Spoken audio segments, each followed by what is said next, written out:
Esta es una edición especial de paneles y entrevistas que abordaron los temas del país como nunca, para que no debamos terminar como siempre.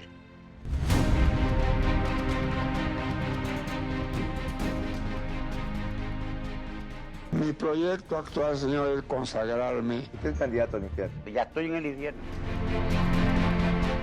Llamo compañero a todo el país, en los mítines le llamo compañero. Compañeros no somos. Lo veo mejor que antes. Pasaron 17 operaciones.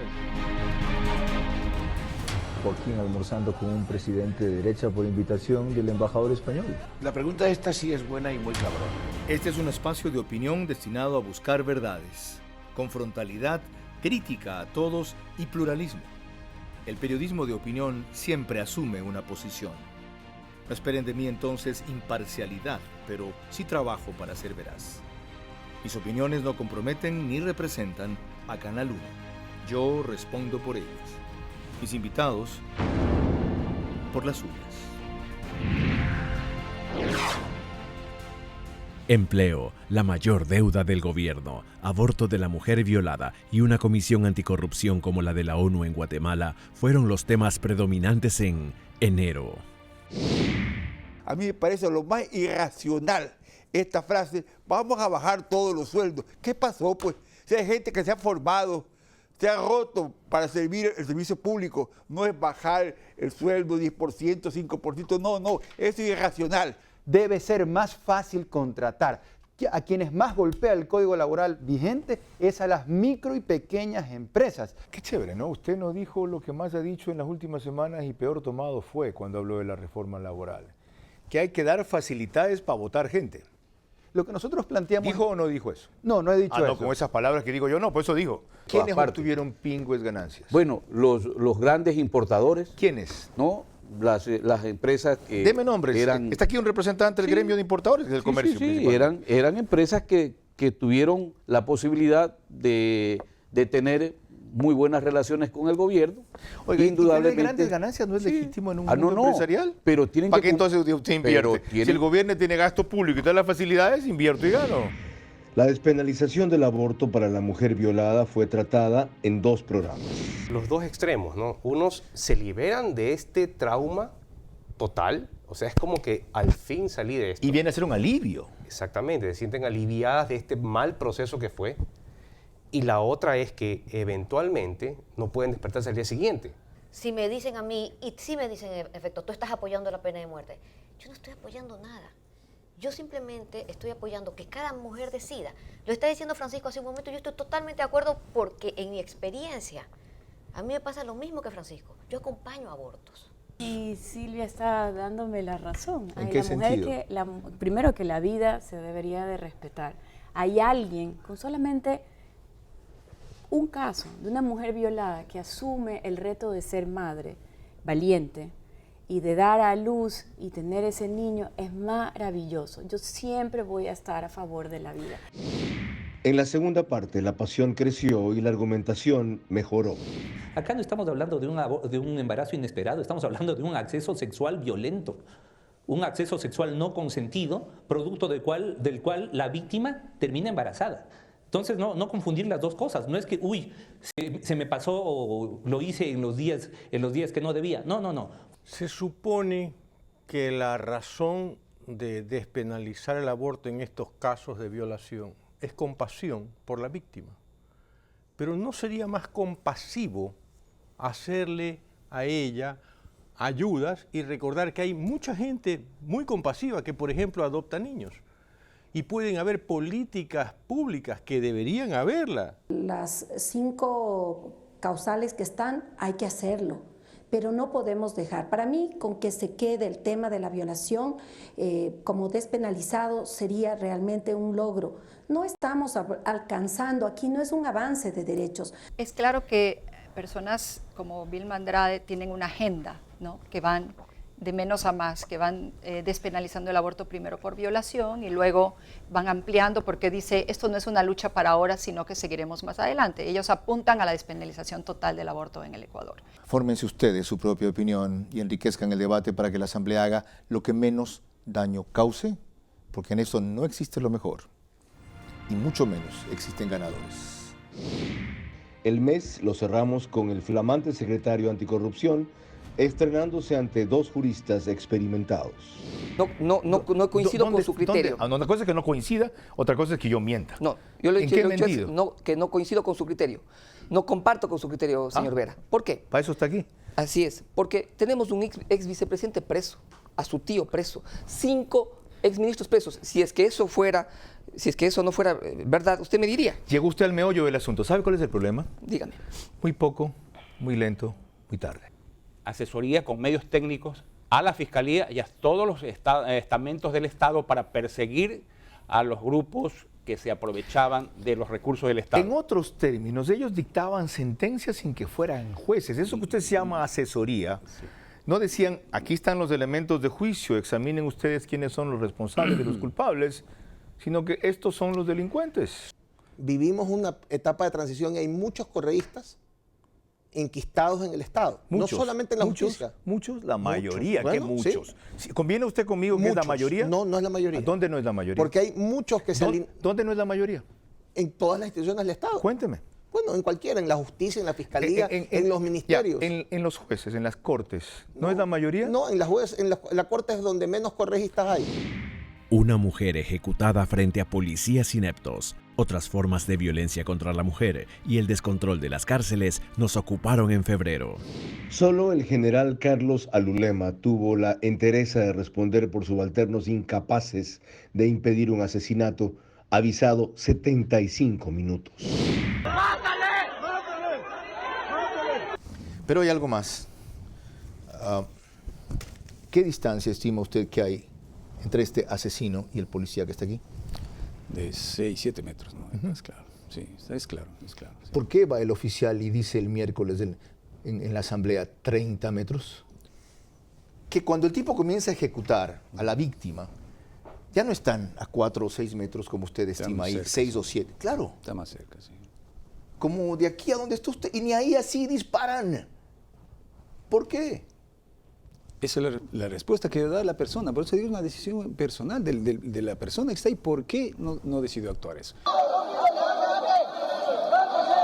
¿Qué veíamos ahí?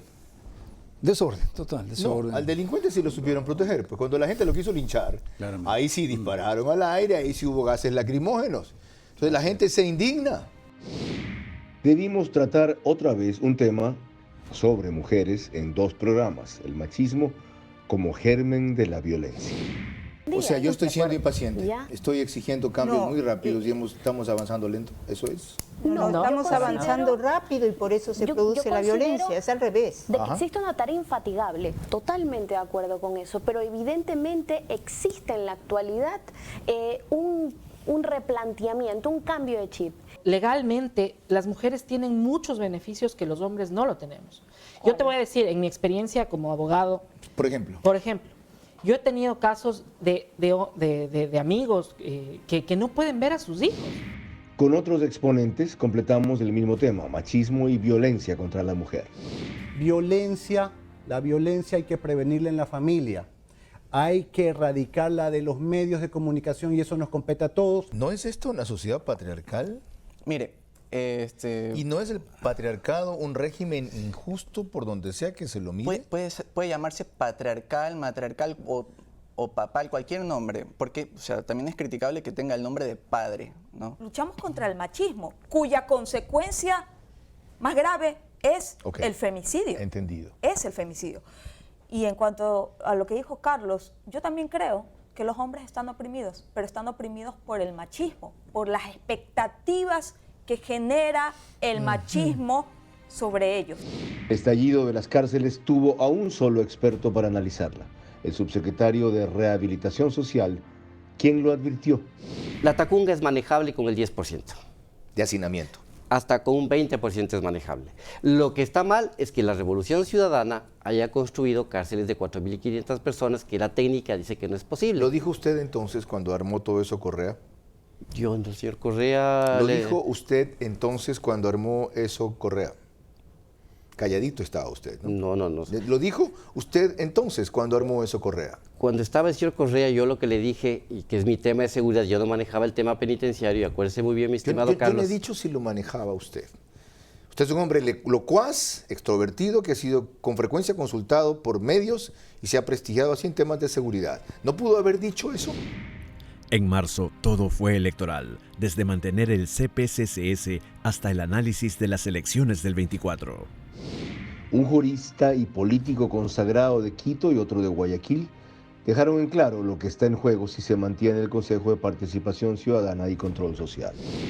En que eso es un esperpento el Consejo de Participación Ciudadana. ¿Y sabe quién encabeza en realidad el voto nulo? Por lo que usted está recordándonos. Trujillo, pues. El presidente del Consejo de Estado de Participación dice que eso no vale para nada.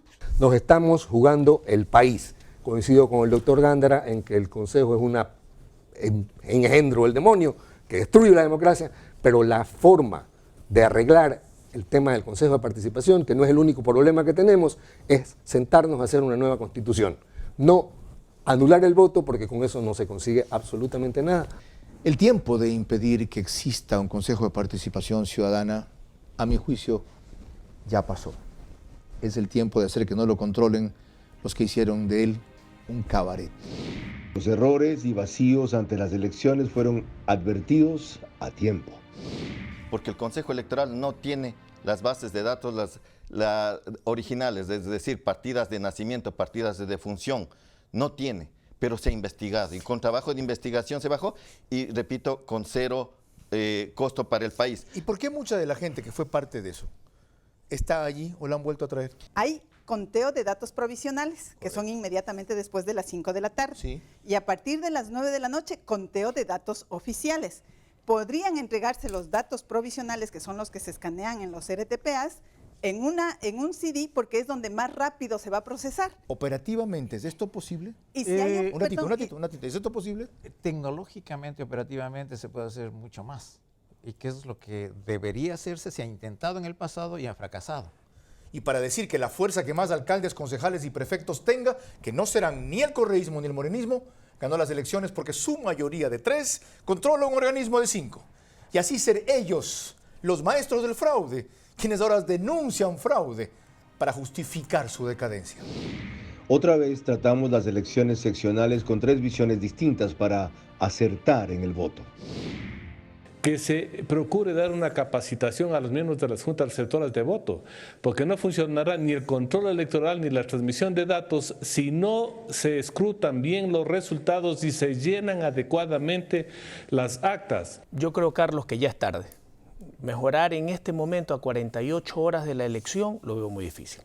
El voto nulo es un derecho que también pueden ejercerlo, finalmente es una forma de expresarse de los ciudadanos, pero pretender corregir algo a estas alturas es absolutamente fuera de lugar. ¿No cree usted que la campaña que han hecho a favor del voto nulo y la confusión y falta de información sobre cómo procesarlo va a hacer que sea una avalancha el voto nulo? Sí, por supuesto. Creo que va a crecer el voto nulo significativamente respecto de lo que es normalmente el voto nulo. Para esa dignidad. Para esa dignidad.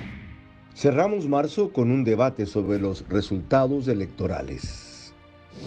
Y me parece a mí que si las encuestas sirven para programar un proyecto exitoso, las encuestadoras deberían hacer una encuesta sobre las encuestas y a partir de ahí programar su recuperación. Siguiendo un poco la línea de las encuestadoras pertenecen básicamente a las élites, también tenemos que ver el sesgo que tiene el encuestador, básicamente. Primero, que está pagado por un candidato, probablemente, y número 2, o sea, es muy fácil dar una lista de todos los candidatos cuando le quieres preguntar a alguien por quién vas a votar y tener el candidato que tú crees que no va a llegar al final. Entonces la persona leyó, cogió los primeros 2 y así fue de alguna forma viciándose la encuesta. No hay que satanizar las alianzas, porque el PSC tendrá una tarea muy importante, que es demostrar que esas alianzas sí sirven para llevar bienestar y progreso a las personas. Si fracasa en ese cometido... Y en cuanto a la recomendación para la democracia, la reforma electoral, el reseteo de los partidos...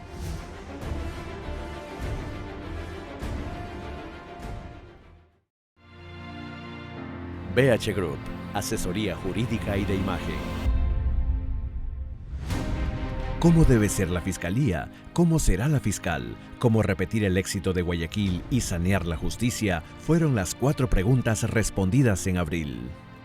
Yo lo que creo es que hay mandos medios, como dice la doctora, hay mandos medios que esconden, hay medios mandos que tapan, hay medios mandos que distorsionan. ¿Qué hacer con los mandos medios? Pues votarlo, pues sí. ¿Quién no sabe que en el Ministerio del Interior los subsecretarios no son de la época, debían ser de Moreno? ¿Por qué no los votan? Preguntémosle pues a la señora María Paula Romo. La función de transparencia del nuevo Consejo de Participación Ciudadana, que es importante, donde reposa muchísima información que ya ha sido organizada, que ha sido clasificada y que ha sido investigada, en coordinación con la Presidencia de la República y la Fiscalía General del Estado, tienen que ponerse de acuerdo, tiene que haber un apoyo interinstitucional. ¿Eso no es intervención entre poderes, perdón, Francisco Pesantes? ¿La justicia ponerse de acuerdo con el Ejecutivo? No se trata de intervención entre poderes, es una regulación de pesos y contrapesos. Justamente en eso reside el sistema republicano. El sistema judicial se ve limitado por el control que le haga el legislativo y el control que le hace el ejecutivo, ¿de acuerdo? La nueva fiscal general encendió una luz al final del túnel con su sagacidad y valentía. Usted dijo inclusive cuando recién comenzó y se reactivó en Twitter que iban a abrir una línea para la gente que haga denuncias. Luego que no va a atender las redes sociales. Ahora que sí las toma en cuenta, ¿en qué quedamos? No, una cosa es que yo no me dedique a ver o a tuitear a través de redes sociales. Aperturar canales de comunicación para que la ciudadanía pueda presentar sus denuncias es otro tema. ¿Cuál es demagógica su promesa? No es demagógica, ¿No es preocupación. No, su preocupación sí, pero su compromiso de que usted va a atender todo eso. Pero debemos nosotros tener la claridad de que uno de los enfoques de la administración también tiene que ver con la seguridad ciudadana. ¿Cómo va a proceder en los casos que hay contra Galo Chiriboga? Con absoluta objetividad, como voy ¿Cómo a proceder con tuvieron cada... tan buena relación profesional? ¿Cómo sabe usted que hemos tenido tan buena relación profesional? Yo he sido una funcionaria que tiene 18 años de carrera en la Fiscalía General del Estado y tengo el mismo nivel de relación con todos los exfiscales generales. No es exclusiva responsabilidad del fiscal general o de sus fiscales. Los administradores de justicia, los tribunales, tienen absoluta responsabilidad también en entender esta trama y la estructura que implicó el caso Odebrecht. Usted está diciendo, en buen romance, aunque con otras palabras, que hay jueces y la Corte que están permitiendo la impunidad en lavado de activos que algunos fiscales han determinado hallar. Y puedo darle casos. Jaime Nebot abrió la puerta que había cerrado y trastocó todo el panorama electoral. Los garantistas siempre hablan de parte de la Constitución, pero no dicen que la Constitución garantiza la justicia para las víctimas. Y eso es lo que yo pedí en el proyecto. ¿Qué va a hacer Jaime Nebot frente a eso? Seguir luchando. No, no se contra concentración en Guayaquil. No, porque no se resuelve con concentración. Ah, no se resuelve. No, espérese un ratito. ¿Sí sabe lo que usted consiguió con esas marchas? Muchas cosas, pero esta no. Le cuento la más importante. Le cuento la más importante. Esto no es un ditirambo a usted. Conseguir que el Ecuador no siga rumbo a Venezuela. ¿Usted es partidario de una constitución nueva o de reformas urgentes a la constitución? Yo soy partidario de una constitución buena, pero nunca por la vía de la Asamblea Constituyente, sino por la vía de la consulta popular universal y directa con texto. Celebro el grado de madurez que está alcanzando el pueblo ecuatoriano. ¿Por qué? ¿Y el grado de madurez suyo? Bueno, yo también he cambiado, ¿no? Admite que ha cambiado. Pero por supuesto. ¿En qué ha cambiado? Uno madura. ¿En qué? Uno aprende cada vez más. A ver, ¿en qué ha madurado? En tomar las cosas con más calma, sin dejar de perder a un lado la pasión por hacer las cosas. Que se ha pasado 2 años diciendo lo que él piensa. Nebot no va a ser candidato. No va a ser candidato. Ahora dice, Nebot va a ser candidato. Usted sabe más que yo lo que va a suceder. Yo he dicho que usted tomó ya la decisión. Es más, peor todavía, usted se ha metido... No, yo sé interpretar los signos. Usted interpretó. No, evidentemente, yo soy un observador de la realidad.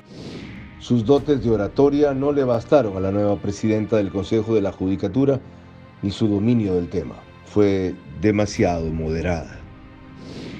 Lo que quiero que me diga 20 es en años, esa corte correísta, ¿qué hizo usted que no fuera de la corriente correísta? en esos 20 años han pasado varios gobiernos de distintas tendencias y yo he mantenido mi trabajo comprometido. ¿Cuál fue su posición respecto a la ley de comunicación cuando se llevó eso a la Corte Constitucional?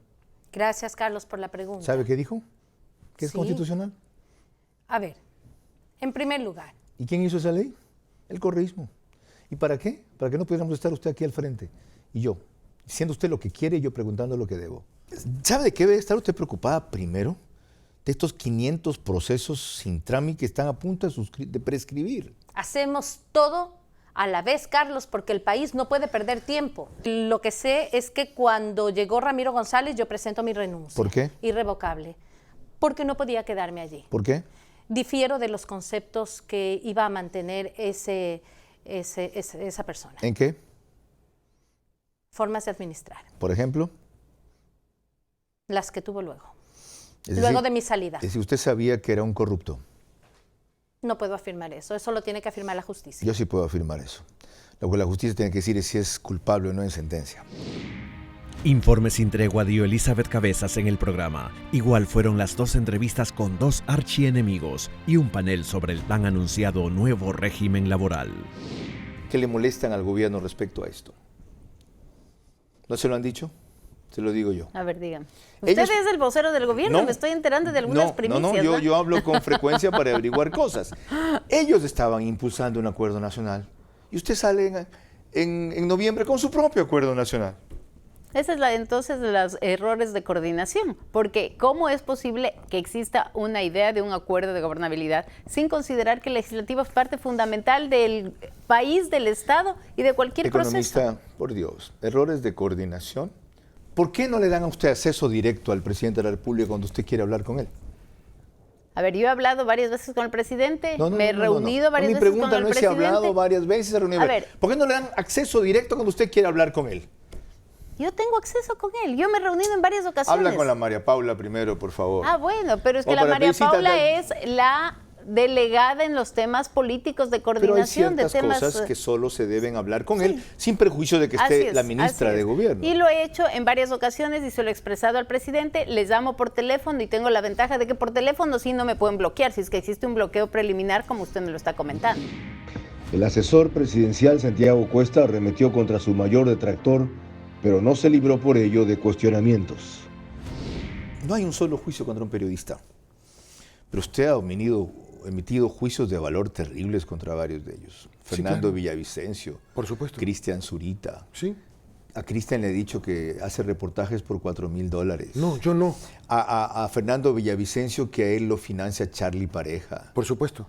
¿Y dónde están los sustentos de eso? Yo los tengo, los presenté. Tengo como 9, 10 horas de grabaciones de Villavicencio. ¿De qué vive un periodista investigativo si no tiene gente que quiere patrocinar sus investigaciones? Eso me encantaría que me lo digas tú. Te voy a dejar documentos. ¿De qué vive? Pues el señor Villavicencio vive muy bien.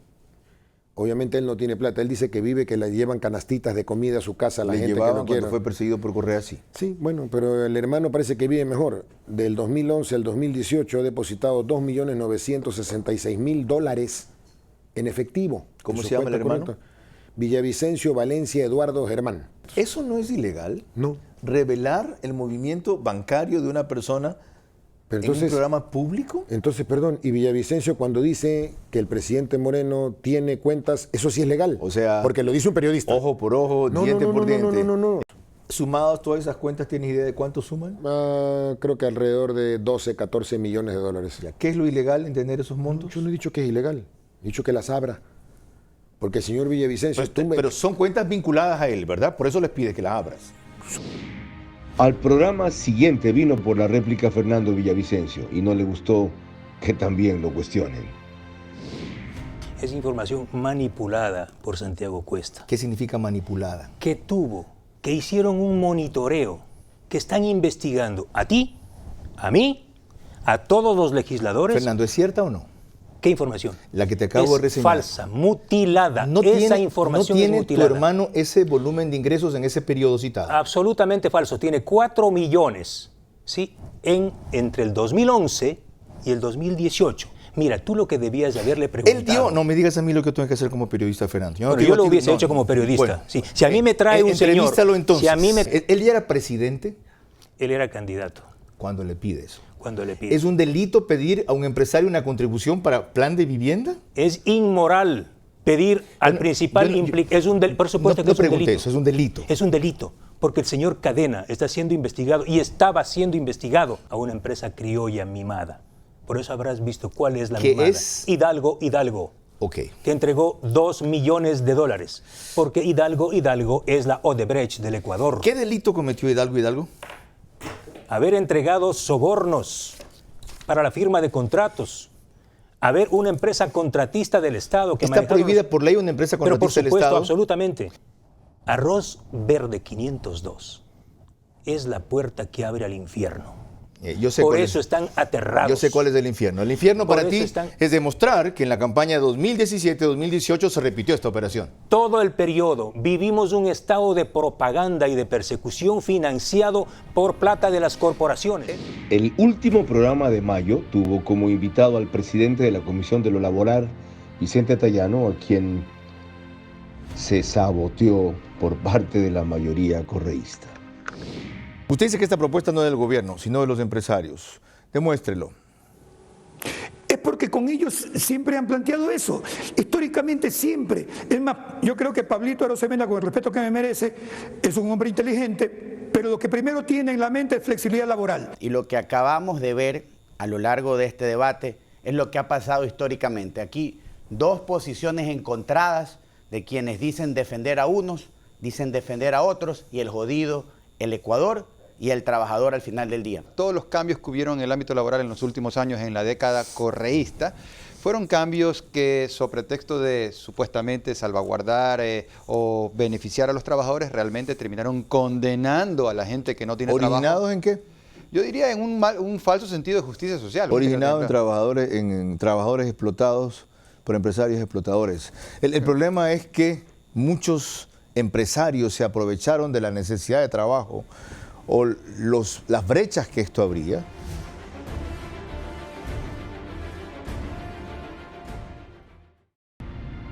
Verás es retransmitido simultáneamente por Sonorama FM, la gran señal nacional. Gustavo Noboa Bejarano respondió con sabiduría y honradez durante 60 minutos históricos. María Paula Romo dio la cara por segunda vez. Pocos quieren salvar al CPSCS, mientras solo la reforma profunda puede sanear al CNE. Y lo trascendente es que usted dijo que han caído pescaditos y faltan las ballenas. ¿Cuáles son? Cuando hablo de pescaditos, me refiero al pámpano. El pámpano es pequeño.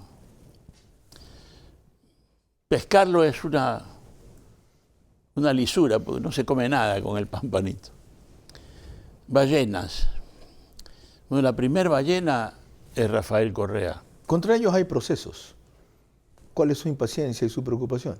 En Ecuador corremos un riesgo y es cansarnos. Hay una desconfianza en los jueces todavía en el Ecuador. Siempre la hubo.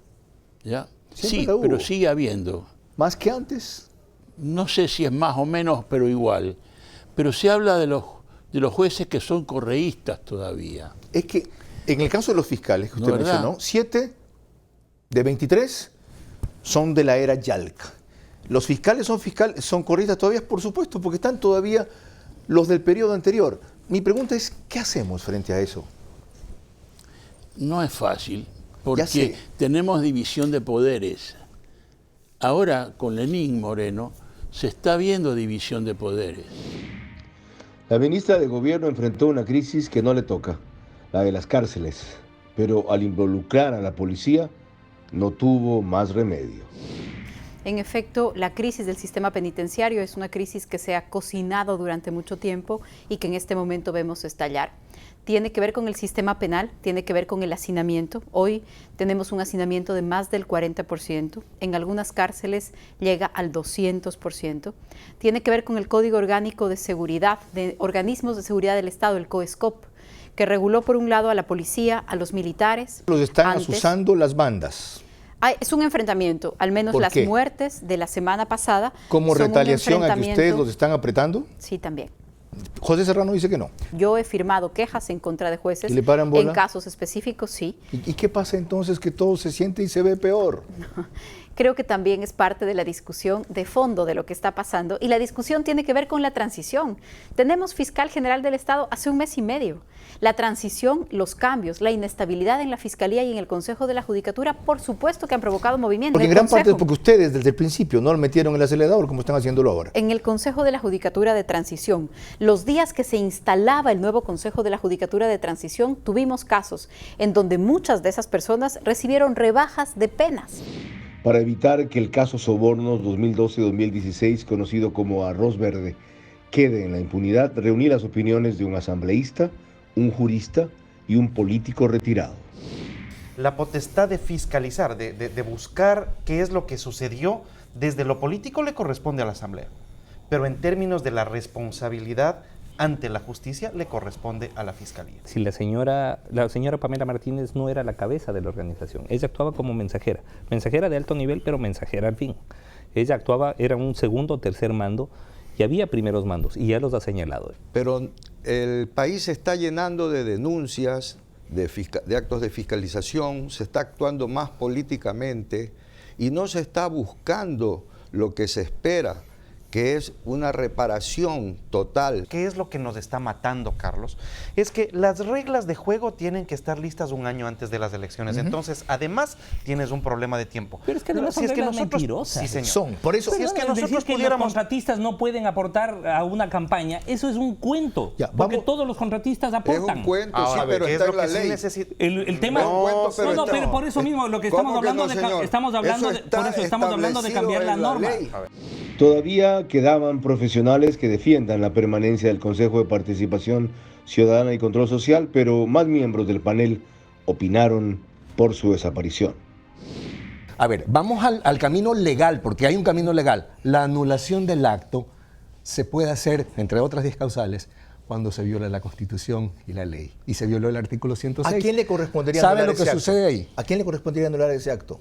En sede administrativa al Consejo de Participación Permanente, al actual. ¿Usted está dispuesto a considerar una cuestión así? Aquí hay un nudo, porque... No hay ninguno. Sí, existe un pronunciamiento de la Corte donde indica de que no se puede tocar lo resuelto por el Consejo Transitorio dentro del marco de sus atribuciones extraordinarias. El nuevo, ¿qué puede hacer frente a los casos flagrantes de persecución política instrumentando fiscales y jueces que ustedes han documentado? Primero, cambiar de actitud. El consejo presidido por el doctor Merlo tuvo un problema de transición y de lentitud. El mayor impulsor de la reforma electoral compareció durante una hora para aclararla y defenderse él también. La primera cosa que deben hacer se convierte en dos niveles. El primero, restituir el sistema proporcional en Ecuador. En Ecuador no hay proporcionalidad por el tamaño de circunscripciones, no hay proporcionalidad por el tipo de voto entre listas fraccionado y es necesario restituirla. Si por $100,000 se consiguen insumos de un grupo de estudio valioso para cambiar esta porquería de sistema electoral, es más que una inversión. La respuesta fue sencilla. Toda la cooperación internacional, me refiero a todos los países y todos los organismos, se aproximaron a decirme qué requieres. Sí está incluido una figura que usted llama fedatario electoral para el control de gasto y campaña electoral. ¿Qué es eso? Básicamente es esto. Lo primero que tienes que hacer es que todos los gastos electorales sean bancarizados. Hay que eliminar toda forma de manejo de efectivo, ¿no es cierto? La segunda forma que tú tienes que tener necesariamente es de que este gasto sea notificado directamente al Consejo Nacional Electoral inmediatamente después de ocurrido. El debate de la minería se profundizó. El nuevo presidente de la Asamblea debutó indeciso. La generación de nuevos empleos entró al debate y el poco avance contra la corrupción fue enfrentado por un funcionario muy joven. Lo que sucede en Esmeraldas es minería 100% ilegal, aluvial, que crece al margen de la ley, que se recupera a través de cianuro y normalmente a través de mercurio en las orillas de los ríos. Eso es un delito. Esa no es la muestra de la minería que nosotros proponemos, ni la muestra de la minería de gran escala. Yo también mencioné en la parte anterior que el agua y los daños se van acumulando. La minería que se haga luego en cordillera arriba, todo esto va a terminar bajando. No, si es que las empresas mineras quieren invertir en plantas de tratamiento de agua para eliminar los metales, tampoco le saldría a cuenta, porque las plantas de tratamiento de agua que eliminan metales son demasiado costosas. Es que la minería es una realidad y una necesidad en el Ecuador. Ambas cosas no se pueden negar, pero por ello tampoco aceptar que mientras sea legal debe tener garantías y nada más. No, porque esa legalidad, como ya se ha tratado aquí en parte, en muchos casos está viciada. Fue hecha para fortalecer a los inversionistas demasiado y controlarlos poco. Hay que renegociar las condiciones de entonces sin alejar la inversión, pero sin vender el Ecuador a China. El presidente de la Asamblea, César Litardo, anunció un giro esperanzador, pero titubeó ante la exigencia de firmeza contra la corrupción. Usted dijo que en su agenda legislativa, antes de la vacancia de agosto, estaban previstas 3 leyes. Esta era una de esas. Esta es una que tiene que estar aprobada. La otra era el Código de la Salud. El Código de la Salud. ¿Y el tercero era? La Ley Orgánica de la Función Legislativa. ¿De aquí hasta 15 de agosto? Sí, ese es el compromiso que tenemos. Hay una cosa que no entiendo en esto de la cuestión de María Fernanda Espinosa, señor presidente, para poder entenderlo a usted. Usted se deja poner por ella la fecha, pero usted vota en contra de ella. ¿Qué ubicación tiene usted respecto al gobierno? Son dos cosas totalmente diferentes. ¿Qué es usted? ¿Gobernista, morenista? ¿Qué es usted? Yo me debo al movimiento del partido político del presidente de la República. Eso no lo puedo negar. ¿Usted piensa terminar su periodo como presidente de la Asamblea? Así lo vamos a hacer. ¿Sabe que hay quienes lo quieren sacar? Me imagino, siempre en este proceso habrá gente que no está de acuerdo con uno, pero el trabajo día a día nos va a permitir... ¿Sabe de dónde proviene eso? No lo sé. Del bloque correísta. ¿Se acabaron los diezmos? Se van a acabar los diezmos en la Asamblea. Sí ve cómo me responde, ¿no? Se van a acabar los diezmos en la Asamblea. Le vuelvo a preguntar, ¿se acabaron los diezmos? Se acabaron los diezmos en la Asamblea. Ok. Por segunda vez discutimos la reforma laboral, ahora con la presencia del ministro de Trabajo, Andrés Madero. Bueno, las condiciones favorables que den respuesta a las personas que no están vinculadas al mercado laboral con plenitud de derechos es lo que está buscando el gobierno nacional a través no solo de reformas, porque es necesario aclarar que no solo las reformas laborales van a permitir este cambio, sino que va a ser una reforma integral que está haciendo el Estado a través de reformas laborales. Necesitamos ir hacia un código laboral moderno que contemple los cambios tecnológicos, los nuevos esquemas de relaciones laborales, y para eso hay que abandonar las ideas caducas de esa lucha de clases marxista e ir hacia el mundo del futuro, en donde hay una mayor posibilidad de generar empleo y de generar bienestar. No están caducas las posiciones marxistas, si tenemos que hablar nosotros respecto a crear empleos respetando los derechos de las partes, tenemos que ubicarnos, estamos en un sistema capitalista y las partes son los trabajadores y también los empresarios que de acuerdo al sistema tienen derecho a marginarse utilidades, pero lógicas. Generar empleo sin reducir derechos. Eso es lo que se ha planteado. Resulta casi como lanzarse al mar sin salir mojado. Iván Granda se estrenó en este espacio, pero empezaron sus problemas también por ello. Dijo usted que tenían identificados 17 posibles testaferros de altos funcionarios del Correato cuando comenzó, ¿verdad? Así es. ¿Dónde están?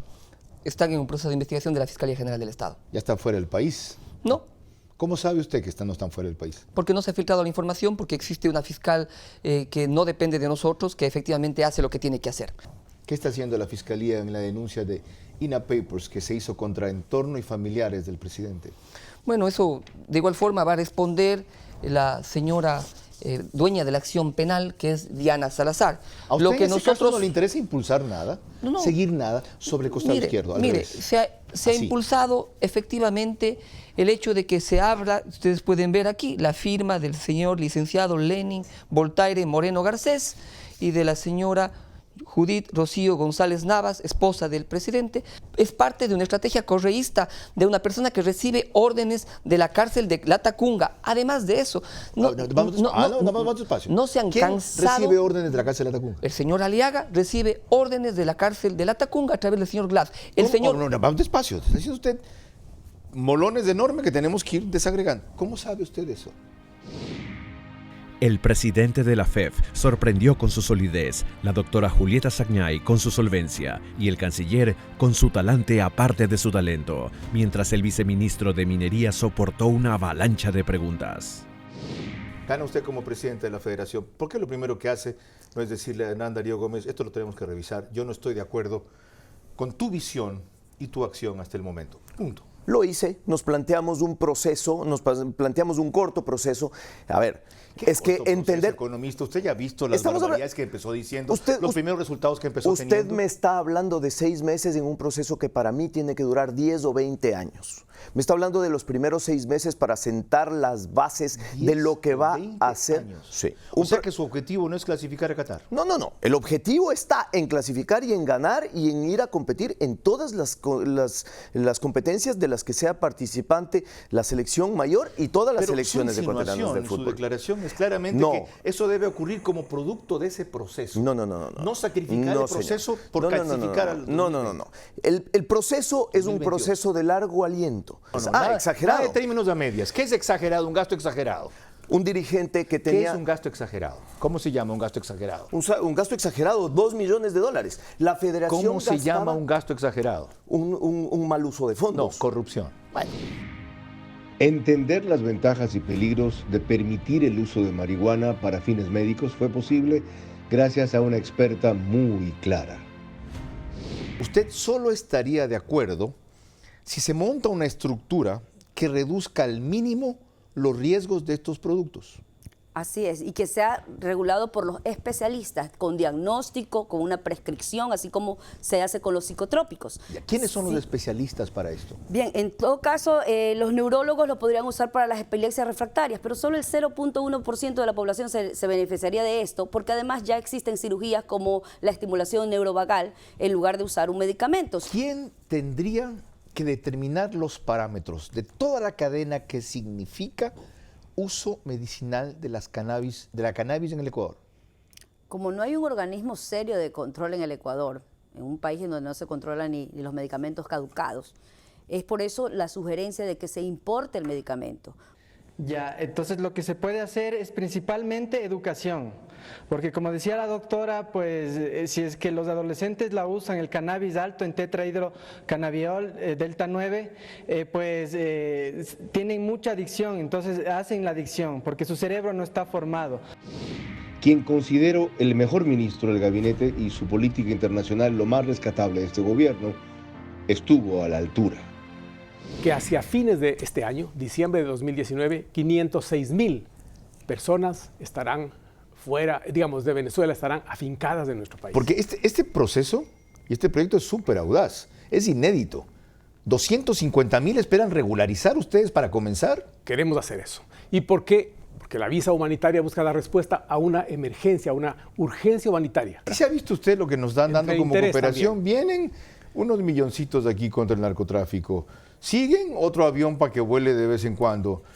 Una donación de la DEA. O sea, ¿para eso estamos? Creo que la cooperación internacional del Ecuador con Estados Unidos tiene una proyección que va mucho más allá de proyectos inmediatos. ¿A qué quiero decir? Necesitamos establecer, por ejemplo, el tema de combate al narcotráfico, procedimientos y enlaces específicos que nos permitan a los dos países combatir una plaga que nos afecta por igual. A ellos como países consumidores, a nosotros como un país de tránsito, porque el narcotráfico destruye las instituciones. ¿Por qué no les dicen ustedes consuman menos, señores? Comencemos por ahí. El viceministro Fernando Benalcázar dejó en claro la línea del gobierno ante la minería, no sin enfrentar severas objeciones. El Ecuador hoy día está en las grandes ligas de la minería, por el histórico que tiene, por los cientos de años que ha tenido en el área minera y por los desarrollos de los últimos años, en los cuales se ha identificado perfectamente varias zonas de altísimo contenido mineral en oro, plata, cobre, que es un commodity de mucho interés en el mundo. ¿Cómo el Arcom ve lo que desde el puerto de Guayaquil exportan las mineras chinas para procesar a sus refinerías que les llaman en otros países? Sabía que esa pregunta iba a venir y espero estar preparado para contestarle. Nosotros estamos conscientes que había una cantidad de falencias. Como le decía, la minería... Esa no fue mi pregunta. ¿Cómo ellos ven que se exporte lo que en verdad dicen que se exporta? En volumen y en contenido. Un ratito, solucionando los problemas. ¿Cómo solucionamos los problemas? ¿Cuáles son los problemas? Lo que alguna vez comentamos off the record con usted, el tema de las exportaciones, los controles específicos del contenido de minerales, volúmenes y demás. Pero no tienen personal ni infraestructura para eso. Hacen un chequeo al azar, a ver este container si tiene y el otro si no tiene. Que tengan, el personal absolutamente necesario, estoy de acuerdo con usted. Falta.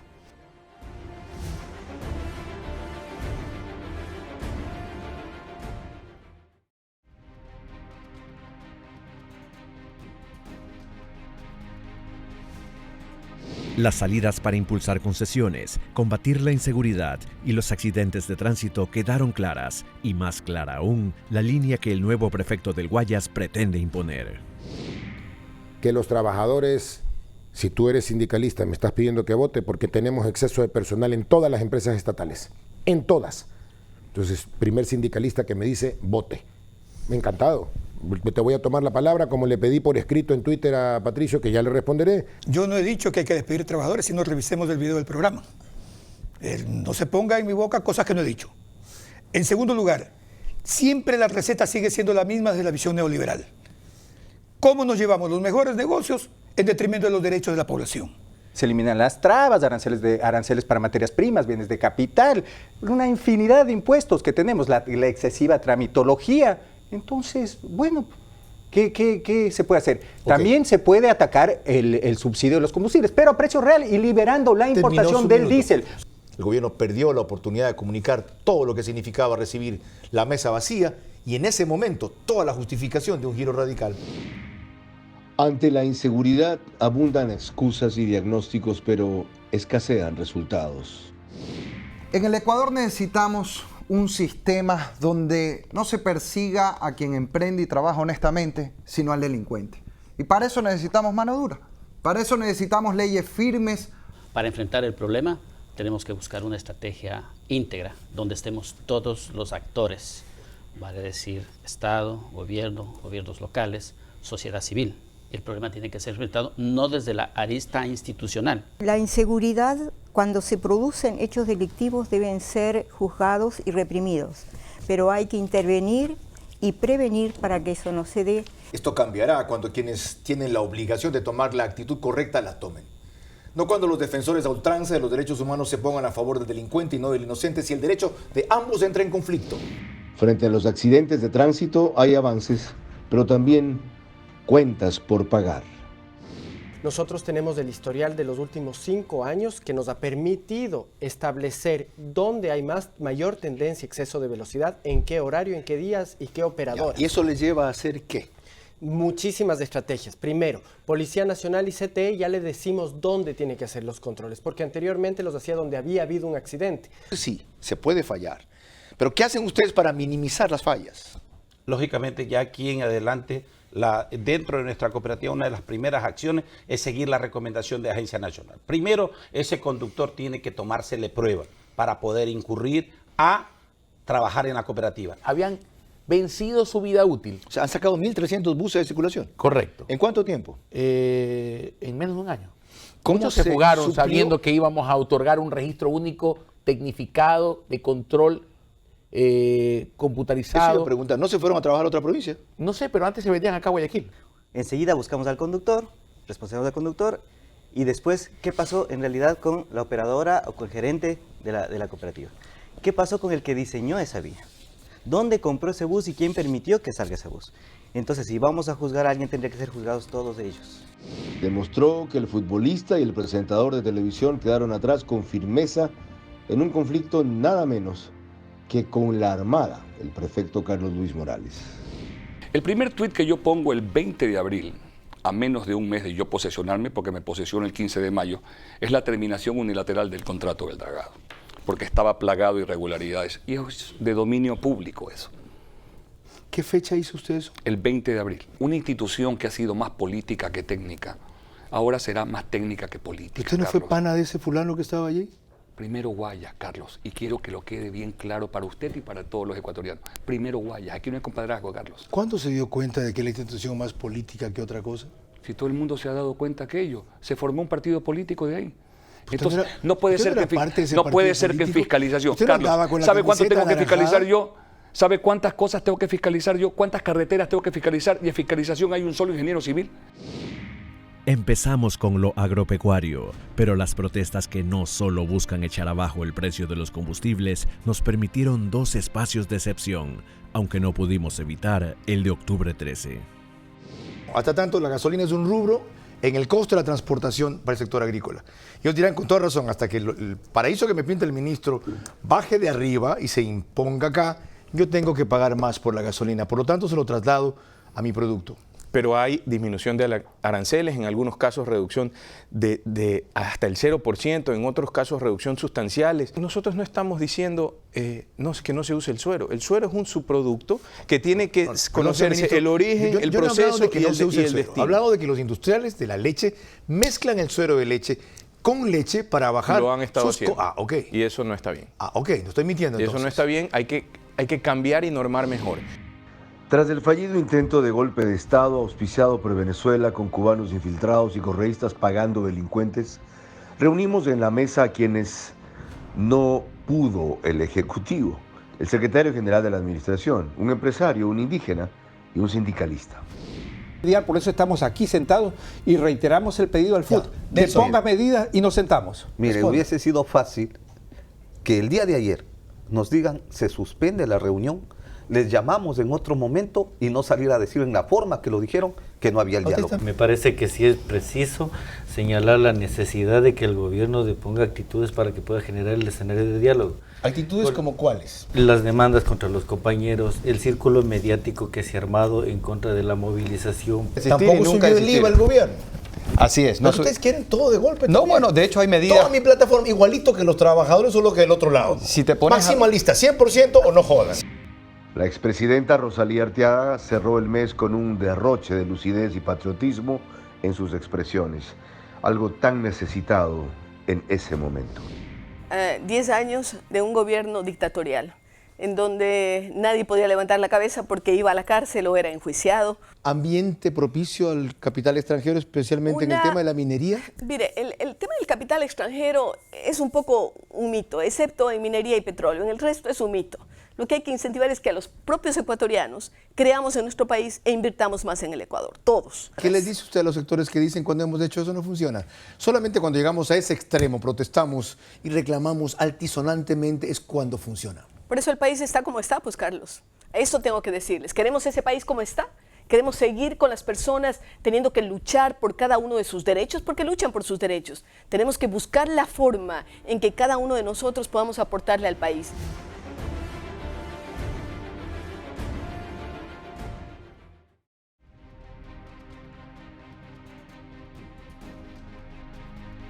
Los temas de octubre siguieron dominando la discusión de noviembre con otro panel de excepción. El ex vicepresidente León Roldós en un encuentro memorable, Rafael Pandán en otra entrevista para desenmascarar farsantes y al final, 3 visiones distintas sobre la nueva ley económica. No puede haber una nación dentro de otra, ni siquiera España, en cuyo seno hay verdaderas naciones, la nación vasca, la nación catalana, la nación gallega, aceptó el concepto de plurinacionalidad por peligroso el año 1978. Somos un país entonces de múltiples naciones, pero una sola nacionalidad. Multirracial, multicultural y pluriético. Desde que regresamos a la democracia, siempre ha estado ese relato de que la prensa ecuatoriana ha sido enemiga del pueblo, de que ha sido al servicio de las burguesías, de las oligarquías, es absolutamente falso. Mi conclusión es un gran no, que ese es el problema del Ecuador. No tenemos una inteligencia especializada como deberíamos de tener. No tenemos fuerzas armadas con un marco legal y entrenadas como deberíamos de tener. De cortar el agua. Ese es crimen de lesa humanidad. Eso es terrorismo. Lo que cortar hicieron el agua. El agua, claro, a la población civil está penado en los convenios de Ginebra. Fue la segunda vez en 45 años de hacer televisión que entrevisté a León Roldós en un programa de opinión. La anterior ocurrió en el 2002. Cuando no llegó Lucio Gutiérrez a un debate con él. La oposición que permita que esta ley entre por el Ministerio de la Ley se harán la función o el papel de Poncio Pilato. ¿Cuál es el riesgo? Lo acaba usted de escribir. Que los capitales sacados producto de la corrupción no declarados vengan con un premio, además. Así es. Entonces, lo que se puede poner ahí son algunas observaciones. Yo no estoy en contra. No está en contra del mecanismo ni del concepto, sino de la forma en que está regulado. ¿El Fondo Monetario quiere una ley de recaudación o quiere que aumente la recaudación? Porque no es lo mismo. No, ambas cosas. Quiere que aumente la recaudación y que racionalice el presupuesto. ¿Cómo evitamos un próximo estallido en el Ecuador? A ver, para comenzar racionalizando cosas, esta ley es una oportunidad. ¿Esta ley es una oportunidad? Si usted dice que es un desastre, ¿cómo va a ser una oportunidad? Es una oportunidad en la medida que se racionalice la ley. No se puede, se va a hacer una colcha de breguet de allí. Maestro, si hay madurez y ánimo, yo sé por qué le digo, hay solución. Un indígena que fue marginado por la CONAIE al pedir cuentas vino a exigirlas al programa. Porque es cuestión simplemente electoral. ¿En qué sentido? ¿Electoral de quién? Después de movilización nacional, Jaime Vargas ha dicho, antes que nadie diga, ni su nacionalidad como Achuar, ni nacionalidad de la Amazonía, no ha dicho Jaime Vargas, usted sea candidato. Ni siquiera es época electoral. ¿Candidato a qué? A la presidencia. Usted conoce el país. ¿A la presidencia de qué? Candidato al presidente del Ecuador. ¿Cuál es la causa indígena? Primero, si me pregunta causa indígena. La causa indígena no es primero poner la guerra. ¿Cómo se financió una movilización indígena de esas dimensiones? Parlamento, Carlos, según su reglamento interno, no maneja, ni tiene cuentas, ni tiene facultad, atribuciones para manejo económico. Eso les corresponde financieramente, toda cooperación internacional. Dijo usted hace un ratito, desde el Estado hay infiltrados para debilitar el movimiento indígena. ¿Son estos dos? Creo que no solamente dos, hay varios actores que... ¿Quiénes más? Que los que están al lado del presidente no han permitido. Yo he dicho... ¿Quiénes están al lado del presidente? Todos los asesores principales que están en Palacio Carondelet. 3 críticos y opositores de la nueva ley económica explicaron sus reparos y dieron alternativas, porque el ministro de Finanzas no viene donde lo cuestionan sin miedo. Un presidente con muy poco tiempo para concienciar, viabilizar y rectificar en la economía ecuatoriana. No escuché al presidente decir nada sobre el grado de compromiso de ahorro, de restricciones al gasto, de calidad de gasto, que van a compensar una ley que contiene una carga tributaria adicional para el sector productivo ecuatoriano. Esto es una ley, como el nombre lo indica, ley orgánica de simplicidad y progresividad tributaria. Seguimos en el campo de los tributos, seguimos marcando un estilo fiscalista a la hora de tratar de resolver los problemas del Ecuador. Señor presidente, de usted depende, de usted y nada más que de usted, porque usted reconoció hidalgamente que hubo errores en esa ley, que hubo cosas malas como esta con Vicente Almeida en esa ley, pero usted se aferra a funcionarios como antes ya se aferró de María Fernanda Espinosa y tuvo un alto costo, para no decir se enamoró, porque le iba a decir en el sentido político y lo pueden tomar a mal. Está ocurriendo lo mismo ahora con Richard Martínez. Su política económica no funciona. Los temas del último mes del año fueron los que dominaron todo el año: violencia, corrupción, economía e indígenas. De los del socialismo del siglo XXI. Es simple y llanamente un grupo de mafiosos y de gente que hoy día está en la cárcel y que debería ser sancionada con todo el rigor de la ley. Qué interesante. Pero ¿qué pasa? Y lo dice un hombre que sí es socialista. Evidente. Uno, al narcotráfico, quedó dicho. Pero ahí hay un factor de un grupo mafioso que quiere tomarse los países para hacer lo que le dé la gana con ellos. Porque el negocio del narcotráfico puede caerse cualquier rato. Por ejemplo, con la legalización del consumo y ya está. Ajá. Se les viene guarda abajo, entonces tienen que estar con tráfico de órganos. Es un poco escabroso todo esto, a veces parece surrealismo mágico, pero es. En la cual seguimos echándole la culpa al correísmo y no creo que es la vía. ¿De quién es la culpa, Osvaldo, en el Ecuador? Yo creo que hay una responsabilidad, primero, del gobierno nacional, que no tiene un problema de recursos humanos. Hay gente extraordinaria en ese gobierno. Yo creo que el vicepresidente, si no estuviera en este gobierno, sería una carta indiscutible en el 2021. Pero cuando se habla del sindicado, Rafael Correa no se lo está promocionando. Cuando se le criminalizaba a Pablo Escobar, no se lo promocionaba. Se lo estaba simplemente definiendo en el marco de las responsabilidades. Y lo primero es esto. Sin duda ninguna hay que hacer un mea culpa por parte de todos respecto a este tema del acuerdo nacional. Y hay que coadyuvar con el vicepresidente de la República, pero ya ahora sí, no en un diálogo que signifique un sofisma, sino en cuestiones de claras y frontales. La nueva secretaria de Anticorrupción asumió compromisos que no le gustaron al gobierno y la obligaron a defenderse de sus críticos. Incluso hemos promovido reformas legislativas en la Asamblea. También planteamos la ley de extinción de dominio, que es importantísima.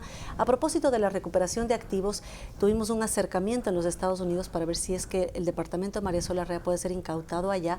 Hay una cláusula de confidencialidad que me obliga a no revelar. Muy bien, presente una acción de protección ante un juez, inicie una acción judicial, que el juez o la corte le ordene al ministro de Finanzas hacer pública la cláusula de confidencialidad, el contrato. Hernán, ¿no son contratos suscritos en este régimen? Sí, cierto. ¿Y con cuál mayor es el razón. problema? Sí, ¿cuál es el problema? No, a lo que voy es, efectivamente, habrá que resolver en función de un mandamiento de juez para que se pueda visibilizar las condiciones de las cláusulas de confidencialidad. Pero ya no confiamos en esta Asamblea Nacional, en donde hay gente vinculada también a las estructuras de la corrupción, a veces en provincias. Hay 18 diezmeros allí denunciados en la Fiscalía cuyos casos no se mueven. El nuevo ministro de Energía empezó con los cambios y la fuerza que hacían falta. Tampoco le hizo mucha gracia a la mesa chica. En el caso de Coca-Cola Sinclair, se está haciendo una inspección y reparación de los distribuidores. Se ejecutó la garantía a la empresa constructora por las falencias detectadas. Aquí ¿Por un monto de cuánto? Creo que fue aproximadamente 280 millones. Sí. Y ahora, ¿qué está pasando a nivel internacional? Ustedes también? le venden a Colombia 1 y 2 centavos. Ay, que eso es el tema. Ustedes están subsidiando a los colombianos y le están cobrando 4 veces más a los ecuatorianos. ¿Y quieren subirle la tarifa al sector yo productivo? no estoy diciendo que se le va a subir. Hay Sí, que no. sincerarlo, hay que sincerar todo el sistema de generación, distribución y comercialización. A ver, ¿hay empresarios robando energía? Hay empresarios robando energía, hay otros que tienen su facturación. ¿No solo hay pobres robando energía? No solo hay pobres, hay empresarios también. Los radicalistas y fanáticos tienen que entender ya que no se puede cerrar el país al desarrollo por visiones extremas o imposibles. Así como nosotros entendemos, yo por lo menos, que muchos tienen toda la razón, porque en el pasado les han dicho lo mismo para hacer lo peor. Un broche de oro para cerrar el año fue la entrevista a Lourdes Chiván, quien evacuó por primera vez preguntas que nunca le hacen. Si yo tuviera chance de debatir con Nebot y yo le dijera, vea, yo puedo vivir en Guayaquil un mes. Vamos, usted viva en el páramo un mes a ver si soporta. Ese no es el punto. ¿Por qué se sienten ofendidos porque le dicen que den el páramo? ¿Ustedes no son del páramo? Era el racismo. ¿Ustedes no viven en el páramo? Sí, pero la criticar a los indígenas es racismo. Ahora nadie los puede criticar a ustedes porque todo es racismo. Lo que el gobierno está haciendo es que como no hicieron a tiempo lo que ahora están haciendo a la carrera, quieren entrar ahí con una avalancha de oferta de servicios y de obras para tratar de ganarse a los indígenas como se ganaban los conquistadores. No, lastimosamente con espejitos y todo peinillas gobierno y cosas. Ha caído tan bajo en estos momentos cuando hay una confrontación Estado, pueblos indígenas. Lo primero que piensan los gobiernos es ¿qué les regalamos? ¿Usted está preparada para ser presidente de la Yo República? sí. ¿Quién ha dicho que no? Si no aprendemos de las lecciones que nos deja octubre, volverán a haber muchos octubres más. Este año fue para contribuir con las preguntas debidas ante una realidad indebida, para que nadie se rinda ni se resigne.